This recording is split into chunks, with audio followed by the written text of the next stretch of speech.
Tuhan itu baik. Tuhan Yesus sampaikan sabdamu, Engkau selalu memberi kami pengajaran, agar kami punya pegangan. Beritakan kabar baik itu Tuhan Yesus. Berikan kami pemahaman. Sembunyikan hamba-Mu di balik salib-Mu. Dalam nama Yesus, haleluya. Amin. Praise the Lord. Saya amini ya. Masalah-masalah tulang akan selesai. Tapi lebih dari itu, kita dengar pengajaran dulu. Hari ini saya berikan judul menjaga damai sejahtera. Gimana sih caranya kita menjaga damai sejahtera supaya nggak kehilangan damainya? Lebih gampang hilang daripada menemukannya. Damai itu mahal sekali loh. Tanpa itu, orang nggak bisa tahan hidup. Dan juga berapa banyak orang di dunia ini berusaha membelinya. Tapi semua damai itu semu. Damai itu hanya ditemukan di dalam Yesus Tuhan. Filipi pasal 4, ayat 4-9 adalah pembahasan kita. Sambil kita buka ya, Filipi 4, ayat 4-9. Saya minta kita melakukan sesuatu, simple aja. Ikuti ya, kerjasama. Coba letakkan tangan di dada begini. Pejamkan mata sebentar aja. Sebentar aja, tenang aja. Oke, dibuka matanya, tangan bisa turunkan. Anda rasakan apa? Cemas atau damai? Itu bukan takaran objektif sih, tetapi kadang-kadang perasaan kita itu berbicara. Kalau kita diem gitu, dan kita pegang dada kita seperti ini, ada orang merasa cemas sekali. Tapi ada orang merasa tenang. Sometimes kita bisa merasakan hati sendiri. Sekali lagi, itu bukanlah diagnosa. Tapi seperti seorang tabib yang memegang nadi, lalu bisa tahu ini nadinya pelan, alias tubuhnya lemah, atau nadinya kencang, terlalu kencang bahkan, atau normal-normal saja. Kita perlu tes yang lebih profesional, tetapi hati kita itu nggak bisa ditipu. You know it when you have lost your peace. Anda tahu kalau Anda sudah kehilangan damai sejahtera. Damai itu dijaga ya, lebih dari biji mata. Damai kalau hilang, sudah segala sesuatu tiada artinya. Tapi Tuhan ajari kita lewat surat Paulus ini bagaimana kita bisa menjaga damai sejahtera kita. Filipi pasal 4 ayat 4-9. Saya bacakan. Bersukacitalah senantiasa dalam Tuhan, sekali lagi kukatakan bersukacitalah. Hendaklah kebaikan hatimu diketahui semua orang, Tuhan sudah dekat. Janganlah hendaknya kamu khawatir tentang apapun juga, tetapi nyatakanlah dalam segala hal keinginanmu kepada Allah dalam doa dan permohonan dengan ucapan syukur. Damai sejahtera Allah yang melampaui segala akal akan memelihara hati dan pikiranmu dalam Kristus Yesus. Jadi, akhirnya saudara-saudara, semua yang benar, semua yang mulia, semua yang adil, semua yang suci, semua yang manis, semua yang sedap didengar, semua yang disebut kebajikan dan patut dipuji, pikirkanlah semuanya itu. Dan apa yang telah kamu pelajari, dan apa yang telah kamu terima, dan apa yang telah kamu dengar, dan apa yang telah kamu lihat padaku, lakukanlah itu, maka Allah sumber damai sejahtera akan menyertai kamu. Gimana caranya sih menjaga damai sejahtera? Ada langkah-langkahnya. Paulus itu praktis sekali suratnya. Ayat 4 bunyinya, bersukacitalah senantiasa, lalu diulang. Bersukacitalah senantiasa dalam Tuhan, sekali lagi. Kukatakan, bersukacitalah. Yang pasti, firman Tuhan tidak pernah bertele-tele. Tidak ada keisengan dalam firman. Paulus diilhami, diinspirasi Roh Kudus untuk mengucapkan 2 kali. Bersukacitalah senantiasa dalam Tuhan. Berhenti. Sekali lagi, kukatakan, bersukacitalah. Berarti memang untuk menjaga damai sejahtera, kita harus nomor 1 sengaja mencari-cari alasan untuk bersukacita. Kita harus sengaja mencari-cari alasan untuk bersukacita. Seperti orang yang cari-cari masalah. Jikalau ada preman nih di jalan gitu ya, cari-cari aja masalah. Kalau orang mau menjatuhkan orang itu jahat sekali. Dia cari kelemahannya. Ya namanya manusia pasti ketemulah kelemahannya. Makanya Tuhan berkata jangan menghakimi supaya kamu sendiri nggak dihakimi. Seperti kalau suami istri udah nggak cocok alias cekcok, apa aja salah kan? Selalu hebat gitu loh. Bisa menemukan kesalahan di lubang jarum. Bisa ketemu yang kecil-kecil jadi besar. Yang nggak ada jadi ada. Yang biasa menjadi-jadi. Kalau orang itu mencari-cari kesalahan orang lain, mencari masalah pada diri orang, itu diulang-ulang, bertubi-tubi. Nah, seperti orang cari masalah, sengajalah mencari-cari alasan untuk bersuka cita. Nggak boleh ngeflow kalau soal ini. Harus disengaja. Sengaja mencari-cari alasan untuk bersyukur kepada Tuhan. Bersukacitalah senantiasa dalam Tuhan. Sekali lagi kukatakan, bersukacitalah. Apa itu kalau bukan sengaja? Paulus bilang, jangan jadi orang negatif. Kalau mau damai sejahtera, mau menjaga damai di dada, cari-cari. Terus dalam setiap keadaan, segala situasi, setiap hari, setiap saat bahkan, dengan setiap orang. Cari-cari loopholes-nya, cari lubangnya, temukan. Bahkan di antara tumpukan duri atau jarum yang tajam sekali, temukan bunga bakung di situ. Pasti ketemu. Di tengah-tengah kutu semuanya itu, temukan satu biji beras. Dalam Tuhan, Anda pasti bisa menemukan. Karena Tuhan suruh kita mencari, pasti Dia membuat kita menemukan. Carilah, engkau akan mendapat. Kalau kita sengaja mencari itu, alasan untuk bersuka cita, Tuhan akan tambahkan alasan untuk bersyukur kepada Tuhan. Berkatmu ditambah, bukan dikurang. Bagi orang yang senantiasa mencari reason to give thanks. Bagi orang yang selalu meminta agar hatinya itu bisa bersyukur pada Tuhan. Tuhan tidak pernah kecewakan orang seperti itu. Oh, luar biasa. Damai sejahtera akan seperti sungai yang mengalir tiada hentinya. Gitu cara menjaga damai itu di dada. Makanya orang yang suka negatif, selalu lihat lubang pada donatnya. Orang yang selalu menemukan ada aja yang kurang pada dirinya. Orang begitu nggak tambah damainya. Berkurang iya, malah nggak keruan perasaannya. Tahukah, setiap kali-kali bahkan kita kalau menghakimi sesama kita itu, jari kita sebagian besar itu menunjuk pada diri sendiri. Yang kita tuding ke orang hanya satu, tapi sisanya kembali. Tahukah Anda sedang mencuri damai sejahteramu sendiri? Atau memberikan mentah-mentah ke tangan setan? Mari kita buat satu komitmen hari ini.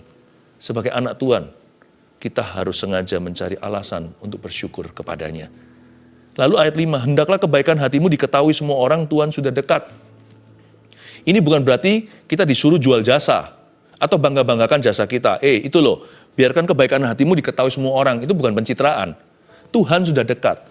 Maksudnya begini loh, kalau kita itu mau bersyukur sama Tuhan itu, jangan disimpan sendiri.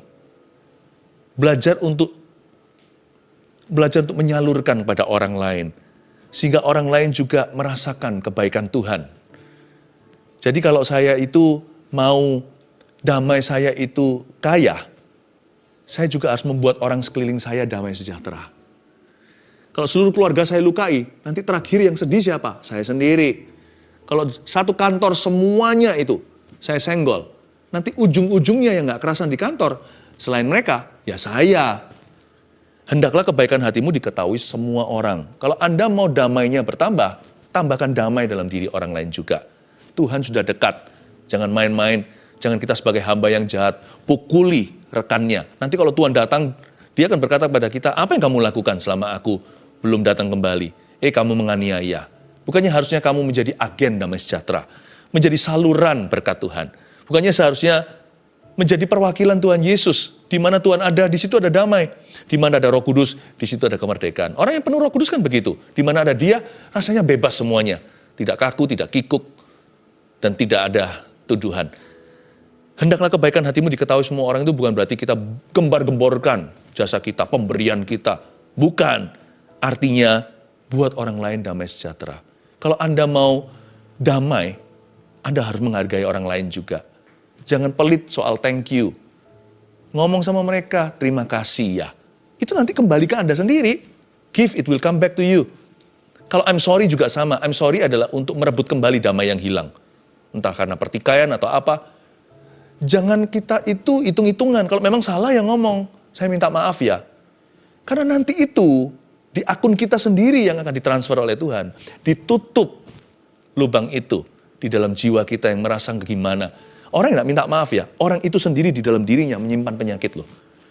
Mungkin karena gengsi, lebih murah gengsi dibuang daripada nanti sakit di dalam. Banyak orang itu panas dalam secara rohani. Kenapa? Karena orang itu tidak pernah keluarkan apa yang menjadi hak orang lain. Supaya damai itu kembali gitu loh. Kembali dalam hubungan itu, kembali di kantor itu, kembali di rumah itu, kembali di gereja itu. Ada orang-orang tertentu itu yang apa ya namanya, yang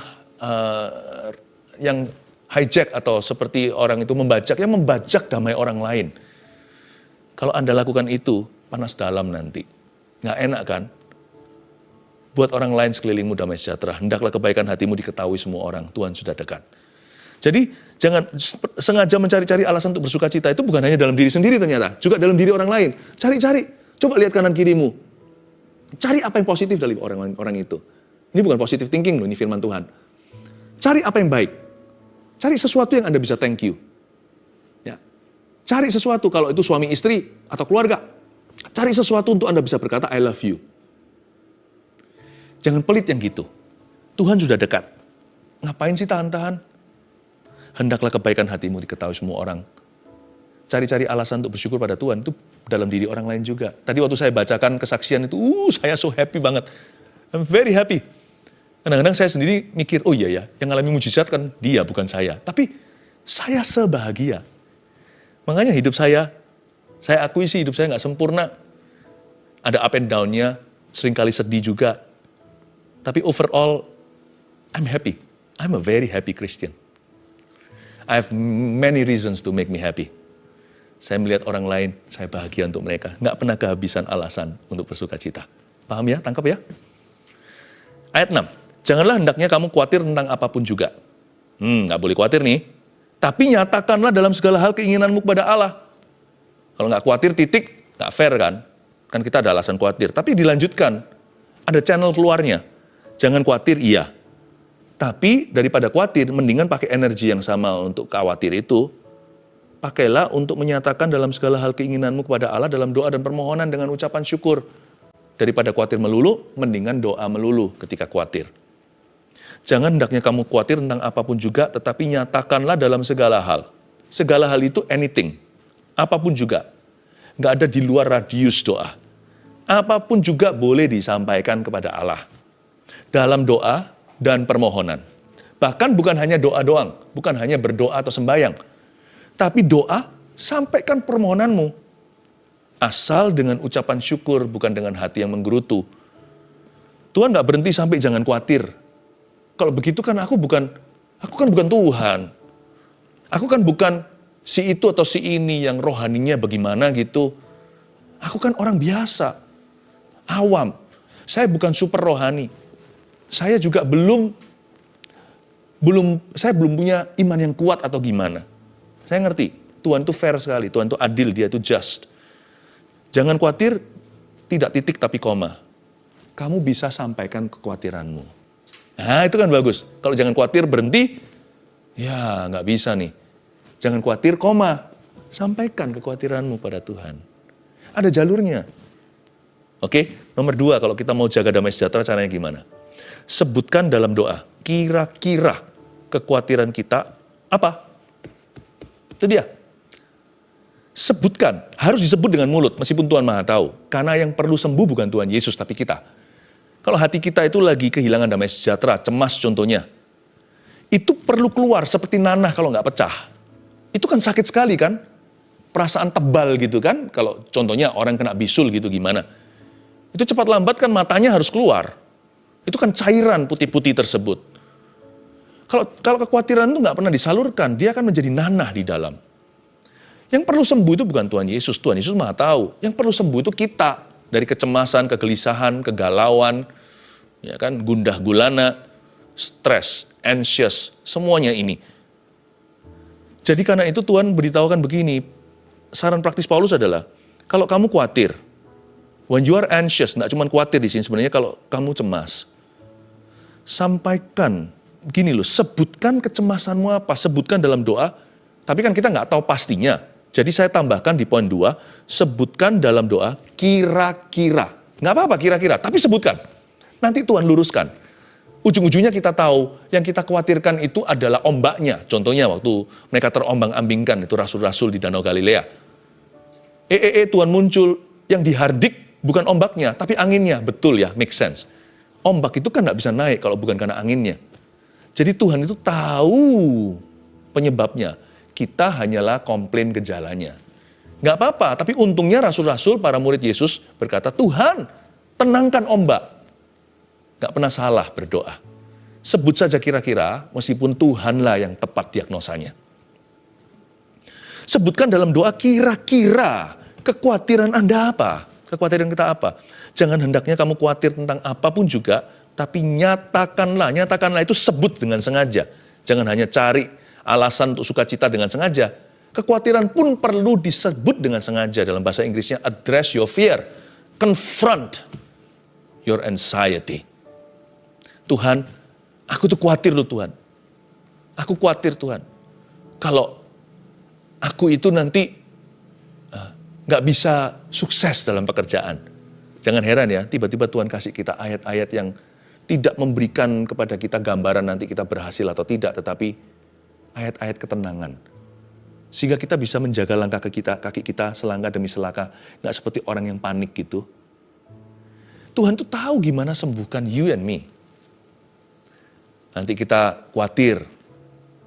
Aduh, saya nggak bisa sebut satu-satu, Anda tahu sendirilah kekhawatiran Anda apa. Ada yang objektif, ada yang konyol. Ada yang masuk akal, ada yang berlebihan. Pokoknya Tuhan nggak akan pernah tertawa kalau kita sampaikan kekhawatiran kita. Karena bagi Tuhan, kita semua itu nggak tahu apa-apa. Jadi jangan kita sok smart, atau jangan merasa ada yang merasa nggak pede gitu datang ke Tuhan Yesus. Udahlah, kita semua itu sebenarnya adalah dungu di hadapannya. Tapi Tuhan tuh paling senang kalau anaknya datang.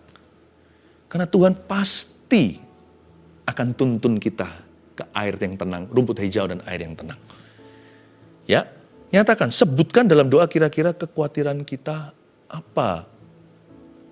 Ya, kadang-kadang mungkin kalau kita habis ini, kalau kita kadang-kadang kekhawatirannya kita, Tuhan aku khawatir nanti teman-teman gak suka sama aku lagi. Ya, mungkin itu kekhawatiran.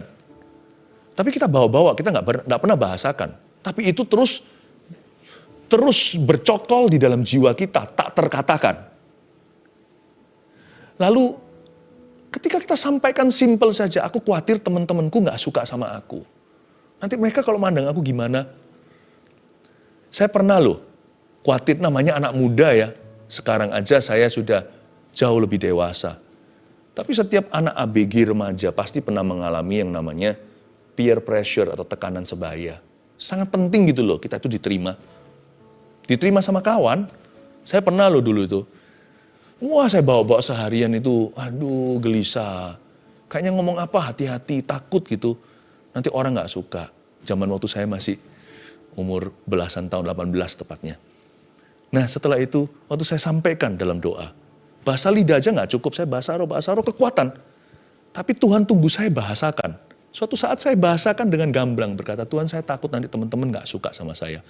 Lalu Roh Kudus bisa kasih saya hikmat, saya nggak tahu itu Roh Kudus. Tapi nanti saya tahu itu Roh Tuhan. Karena nggak mungkin itu bisa keluar dari pikiran saya. Tiba-tiba seperti ada suatu hikmat bunyinya begini. Kamu kenapa khawatir sih? Mereka lo sudah lupakan kamu tadi salah ngomong apa. Mereka lo masih mikir tentang dirinya sendiri. Oh iya, langsung plong merdeka. Akhirnya fokus saya melayani seseorang, bukan worry apa kata mereka. Oh, saya umur 18 tahun itu diberi perspektif yang begitu dewasa. Saya ngapain mikiri orang mikir apa? Orang lo gak habis-habis mikirin dirinya.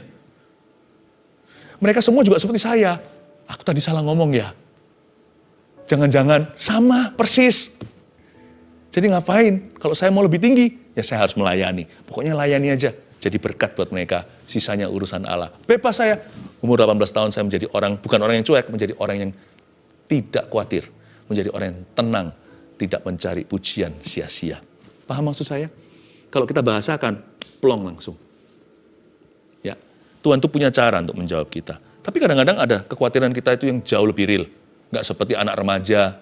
Bukan berarti yang remaja nggak real. Itu dunia mereka.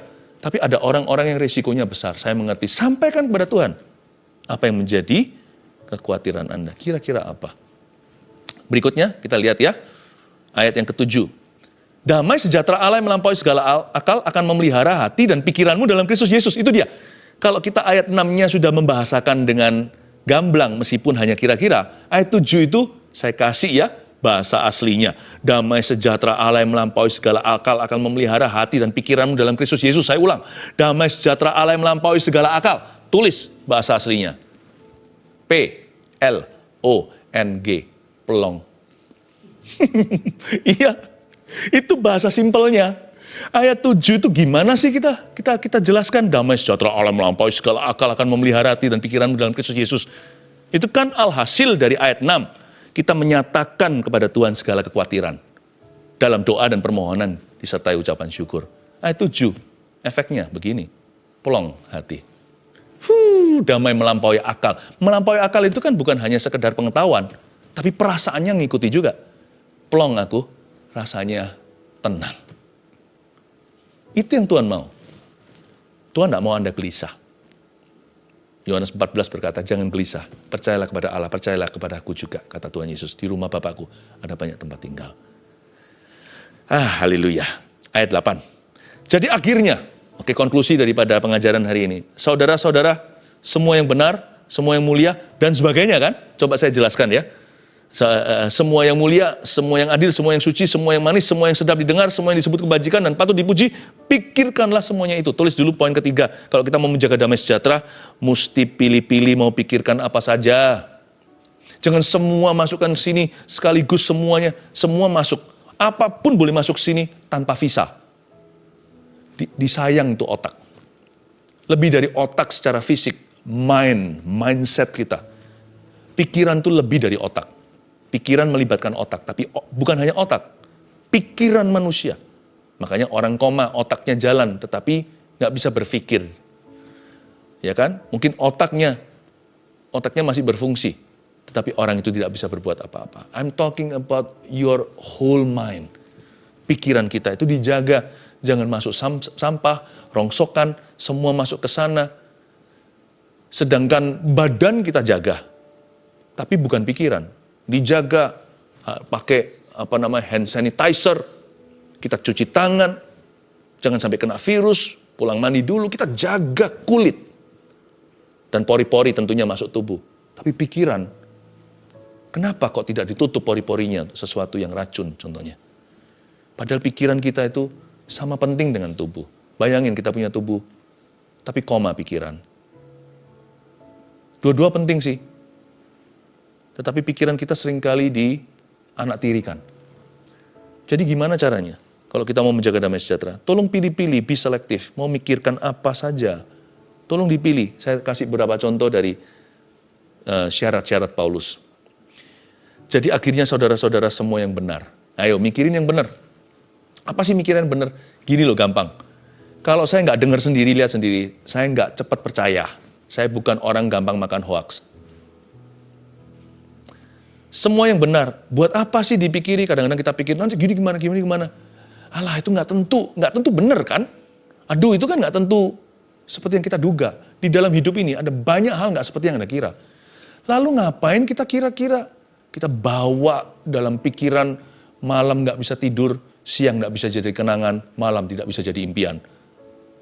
Ya, bukan cintaku semakin mendalam, tapi stresku semakin menjadi-jadi. Kalau saya nggak dengar sendiri, saya nggak mudah percaya kalau nggak saya lihat sendiri. Ini bukan iman, saya bicara soal fakta.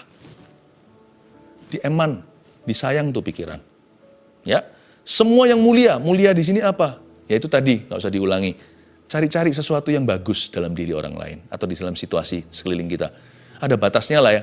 Bukan berarti kita menjadi orang yang menyangkali fakta ya enggak. Ada waktunya kita memang harus memikirkan atau address atau harus mengkonfrontasi, harus mengurusi, harus menanggulangi sesuatu yang sifatnya negatif. Dan you have to face it. Tapi tolong ada remnya. Nggak berlebihan dari itu. Kita hanya lakukan apa yang harus atau apa yang perlu. Lebih dari itu udah kurang mulia. Jikalau pembunuhan karakter, lalu mulai ke gosip, mulai segala, saya rasa itu sudah bukan kehendak Allah. Semua yang adil. Ya, apa yang fair, ya. Semua yang suci. Semua yang manis. Semua yang manis. Itu tadi, semua yang manis itu berarti cari nilai plus. Saya suka lakukan itu bukan hanya untuk orang-orang lain di sekeliling saya juga lakukan untuk hidup saya. I want to live long, my friend. Saya harap Anda semua juga panjang umur. Saya ingin hidup panjang dan sehat dipakai Tuhan. Hati yang gembira adalah obat, makanya saya perlu obat itu. Saya tahu bahwa awet muda atau vitalitas rohani tergantung atau bergantung pada pikiran yang manis atau kepahitan. Oh, melihara kepahitan, Anda dan saya akan cepat tua sebelum waktunya dan cepat mati. Bahkan sudah mati secara rohani. Pikirkan apa yang manis, bukan berarti menyangkali. Kalau Anda harus lakukan sesuatu yang sifatnya negatif, itu hanya apa yang harus. Yang menjadi tanggung jawabmu. Nggak berlebihan dari itu. Sisanya, color your life sweet. Ya, warnai hidupmu dengan kemanisan, bukan dengan kepahitan. Semua yang sedap didengar, semua yang disebut kebajikan dan patut dipuji, apa sih itu? Sedap didengar, disebut kebajikan, patut dipuji. Sering-sering dengarkan testimoni kesaksian hidup orang lain. Saya dorong Anda, sedap didengarkan kesaksian itu, disebut kebajikan kan, orang berkata haleluya karenanya, dan juga patut dipuji. Makanya itu kami pertahankan di saat teduh untuk membaca kesaksian Anda, karena itu sedap didengar di semua telinga. Disebut kebajikan, patut dipuji. Haleluya. Sering-sering dengar firman Tuhan. Khotbah-khotbah yang membangun. Firman-firman yang mengajar kita untuk mendekat ke Kristus. Untuk lebih bersyukur. Untuk lebih berguna bagi kerajaan Allah. Saya mengucap syukur saat teduh ini still going on strong. This is for you, not for me. Dan saya melihat banyak orang dibangun karenanya. Praise the Lord ya. Ayo ajak-ajak teman-teman yang lain. Oh ya, by the way, saya diingatkan tim terus. Kadang-kadang saya lupa, saking enjoy-nya. Yang belum subscribe, cepat subscribe. Supaya nanti terus diingatkan. Apa itu tekan tombol apa? Lonceng notifikasi atau apa? Saya kurang mengerti. Anda bisa ikuti supaya terus dibangun di atas dasar kebajikan, sedap didengar, dan patut dipuji. Pikirkanlah semuanya itu. Dan apa yang telah kamu pelajari sekarang ini di saat teduh termasuk di dalamnya. Apa yang telah kamu pelajari di sini di saat teduh bersama, dan apa yang telah kamu terima, dan apa yang telah kamu dengar, dan apa yang telah kamu lihat padaku, lakukanlah itu. Maka Allah sumber damai sejahtera akan menyertai kamu. Ini bukan damai sejahtera dengan bahasa asli yang tadi saya beritahukan pada Anda. Sebenarnya saya bercanda, itu bukan bahasa asli, itu bahasa sehari-hari. Ini bukan plong lagi, di level ini damainya sudah naik 1 oktav atau lebih. Kalau damai tadi di ayat 7, damai sejahtera yang melampaui akal budi, segala akal, itu adalah plong itu yang di ayat 9 ini berjalan dengan Tuhan. Ini bukan damai sejahtera, perasaan, plong apa, bukan. Ini sudah bicara tentang Allah sumber damai sejahtera. Kalau tadi itu damai sejahtera perasaannya, atau buahnya, ini sekarang adalah damai sejahtera sumbernya. My ultimate goal, kata Paulus, targetku tertinggi dalam hidupmu dengan mengajarimu bagaimana menjaga damai sejahtera adalah supaya engkau bisa berjalan dengan sumber damai sejahtera itu. So you can walk with God and know Him. Supaya bisa berjalan dengan Tuhan dan mengenal Dia. Maka Allah sumber damai sejahtera akan menyertai kamu. Saat teduh bersama ini tujuannya adalah untuk memperkenalkan pribadi Tuhan. Tujuannya hanya satu, bukan hanya pengajaran, supaya setiap anggota keluarga saat teduh ini, satu persatu, berjalan dengan Yesus. Itulah harapan kami atas diri Anda sekalian.